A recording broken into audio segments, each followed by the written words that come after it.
nous allons entrer dans le vif du cours. Alors je vais pas trop parler d'Auguste, puisque l'Empire débute avec Auguste, mais il y aura un exposé là-dessus, donc je vais très peu m'appesantir sur Auguste. Donc vous allez mettre le titre sur une nouvelle page, séquence 4, séance 2, et je ne vous donne pas le titre, pour une fois on le mettra à la fin de la séance. En revanche, vous devez avoir téléchargé 2 documents qui sont avec le cours. Un arbre généalogique, alors n'ayez crainte, hein, ça a l'air très peu compréhensible, mais on va regarder ça ensemble dans le détail. Et aussi une fiche documentaire. Je vous demande de lire et regarder les documents 1 et 2 par rapport à Auguste. Et ensuite, nous commencerons le cours réellement. Maintenant que vous avez lu les documents 1 et 2, sur votre cours, vous mettez grand 1, candidat à la succession d'Auguste. Alors les 2 documents que vous avez lus parlent du mausolée d'Auguste, c'est-à-dire du tombeau monumental d'Auguste, qu'il fait construire dès le début de son règne. Donc vous prenez des notes, évidemment. La volonté de construire un mausolée dès le début de son règne est liée d'abord à sa santé fragile. Auguste pensait qu'il allait mourir jeune, et donc il a voulu se préoccuper de la mémoire de son règne et de sa succession très tôt. Ce bâtiment, donc ce mausolée, est encore visible à Rome aujourd'hui. On vient juste d'en terminer la réflexion. On aurait dû le visiter, mais malheureusement c'était le dernier jour du voyage, donc ça n'a pas été le cas. Bon, il n'en reste pas grand-chose parce qu'il avait été pillé par les barbares. En tous les cas, ça montre à quel point il était préoccupé par sa succession. Et notamment, il avait la conscience qu'il lui fallait un héritier. Il s'est marié 3 fois. Tous ces mariages n'avaient qu'un seul but, c'était évidemment d'avoir un héritier mâle.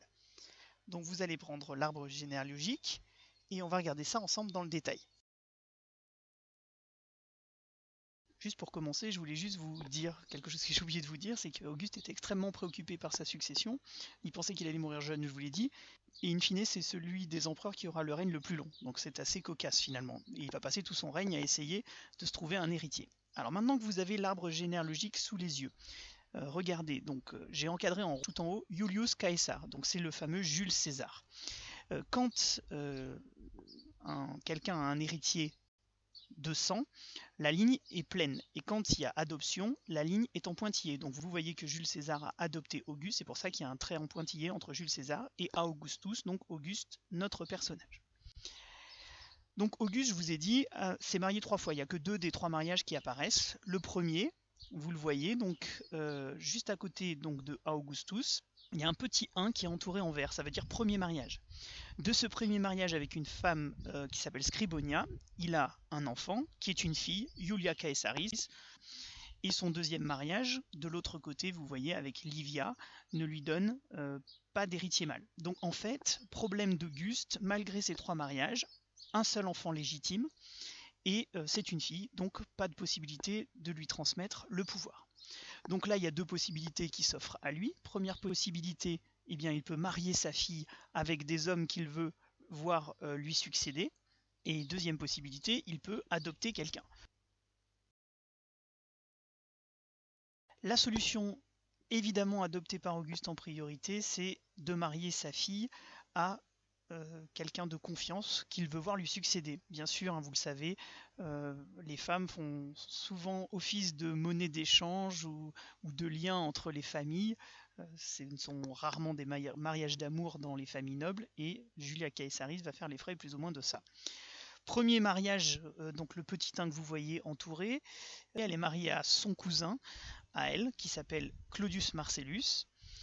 Mais le problème de ce Claudius Marcellus, c'est qu'il meurt en -23, et surtout il meurt avant de lui avoir donné le moindre héritier. Donc ça ne fait pas les affaires d'Auguste, c'est pas grave. Elle va encore servir de monnaie d'échange, si je puis dire, puisqu'elle va être à nouveau mariée, cette fois avec Agrippa, le fameux Agrippa dont on a parlé depuis le début, hein, vous savez, amiral et ami d'Auguste, qui a le même âge que lui. Là aussi, hein, je vous rappelle que, évidemment, il y a souvent un très grand écart d'âge dans les familles nobles entre le mari et la femme. Là, la fille d'Auguste est mariée à quelqu'un qui a l'âge de son père, hein, donc c'est quelque chose qui est assez courant dans l'Antiquité. Elle est mariée à cet Agrippa, ami d'Auguste, qu'il imagine même peut-être adopter pour qu'il puisse lui succéder en tant qu'empereur, mais pas de chance. Encore une fois, Agrippa va décéder en 12 avant Jésus-Christ, c'est-à-dire avant Auguste, à 51 ans. Mais par contre, si vous regardez bien l'arbre généalogique, cette fois, Agrippa a donné 5 enfants à Julia Caesaris, donc Auguste, petits-enfants. Et parmi ces petits-enfants, donc que vous voyez, que j'ai encadrés, il y a 3 garçons, Agrippa Postumus, Lucius Caesar et Gaius Caesar. Alors je laisse Agrippa Postumus de côté, on y reviendra par la suite. Donc Auguste a une solution, il n'a plus Agrippa, il est mort, mais il a à la place des petits-enfants mâles qu'il peut voir lui succéder. Par ailleurs, Auguste se prend d'amour pour ses 2 petits-enfants qui sont appréciés, il les nomme même princes de la jeunesse, ils sont appréciés dans la population. Et ces 2 enfants, ces 2 premiers enfants, vont connaître un destin particulier. Alors commençons par parler de Lucius. Il meurt en 2 après Jésus-Christ donc, dans des conditions étranges. C'est-à-dire qu'il était plutôt en bonne santé, il avait 19 ans, et les conditions dans lesquelles il décède ne sont pas très clairement établies. Ce qui est encore plus étonnant, c'est que son frère, Caius, qui est aussi plutôt en bonne santé, en retour de voyage, il revient de voyage, et alors qu'il revient de voyage, lui aussi meurt de façon étrange dans des conditions non élucidées.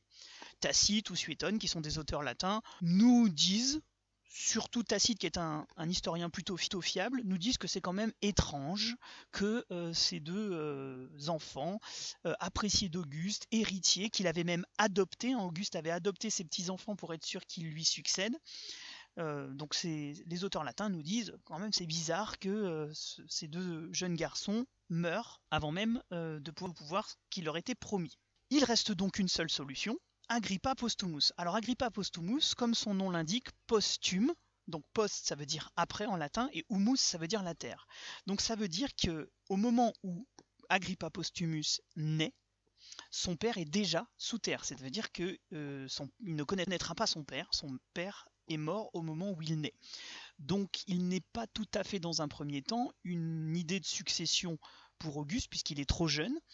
Et puis Livie, la 2e femme d'Auguste, ne l'entend pas de cette oreille. Mais ça, c'est le...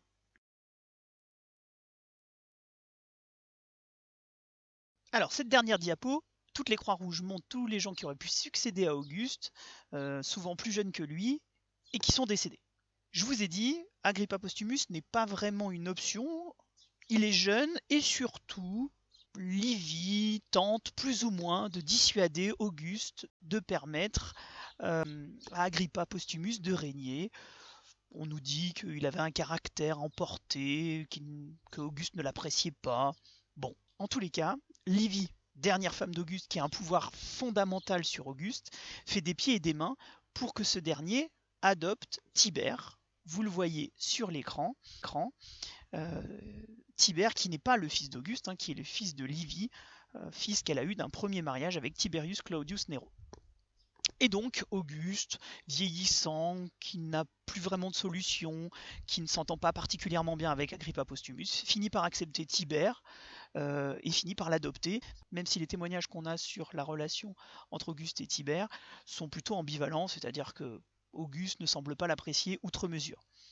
Ce qu'il y a de plus étonnant, c'est que certains auteurs nous disent que dans les derniers jours de sa vie, Auguste s'était rapproché de Agrippa Postumus.